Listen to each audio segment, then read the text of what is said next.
এই যে পেঁয়াজ, গাজর, আলু, টমেটো, শসা, তার সাথে ডিম আছে, ময়দা আছে।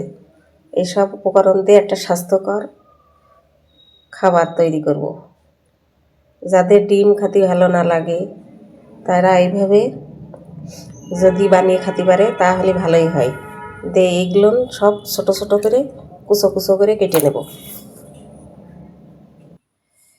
এই যে সব কিছু কুচো করে ঝিরিঝিরি করে কাটা হয়ে গিয়েছে। পেঁয়াজ, আলু, গাজর, এই যে টমেটো, কাঁচা লঙ্কা, যে যতটুকু ঝাল খাবে তার পরিমাণ সে দেবে। এবার এই বিট লবণ দিয়ে এইটুক চটকিয়ে মেখে থবো, এরকম করে মাখবো যাতে এর ভিতরে যে জলটা বেরিয়ে যায়, বেরিয়ে যে এটা নরম হয়। এই যে আলু, পেঁয়াজ লবণ দিয়ে চটকানো হয়ে গেছে। এবার এর মধ্যে কাঁচা লঙ্কা আর টমেটোটা দিয়ে মাখিয়ে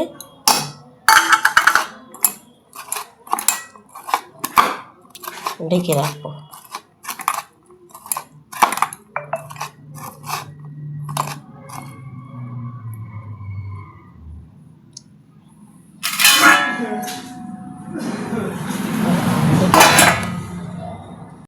এই যে লবণ দিয়ে সব কিছু চটকায় রাখলাম।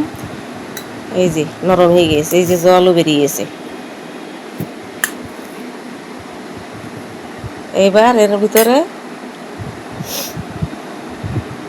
এই যে চালের গুঁড়ো, একটু একটু ময়দা,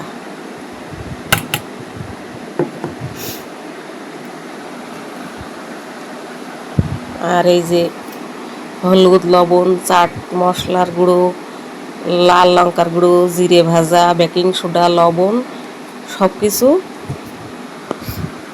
এর ভিতরে দিয়ে দেবো।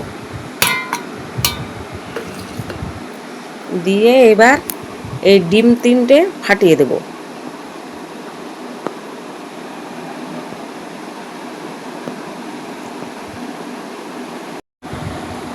এই যে 3টে ডিমই ভেঙে দিয়েছি। এবার সব কিছু দিয়ে এরম করে ফেটাইয়ে নেব।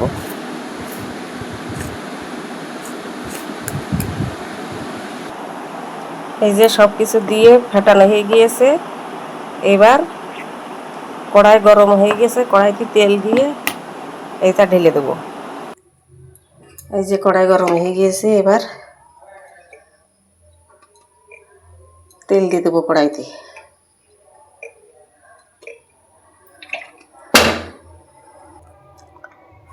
এবার এই ব্যাটার কড়াইতে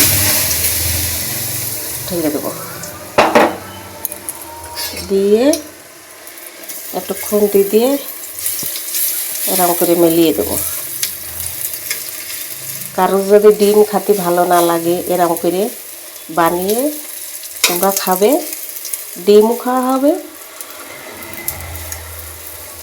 এইসব দিয়ে ভালোই লাগে।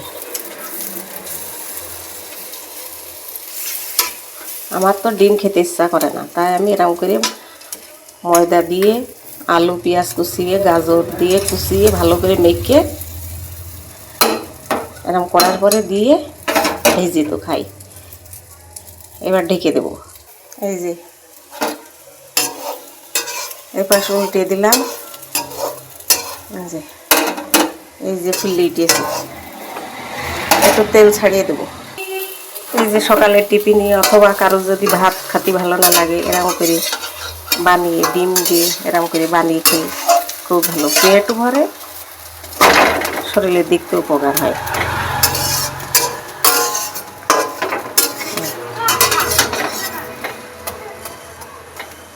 তোমরা যে যেখান থেকে দেখছো আমার এই রেসিপি যদি ভালো লাগে আমার চ্যানেল সাবস্ক্রাইব করে তো লাইক কমেন্ট করো। এবার তুলে ফেলবো। হয়ে গেছে, এবার গরম গরম পরিবেশন করবো। বাচ্চাদেরও এরম করে বানিয়ে দিলি বাচ্চারাও খেতে পারে।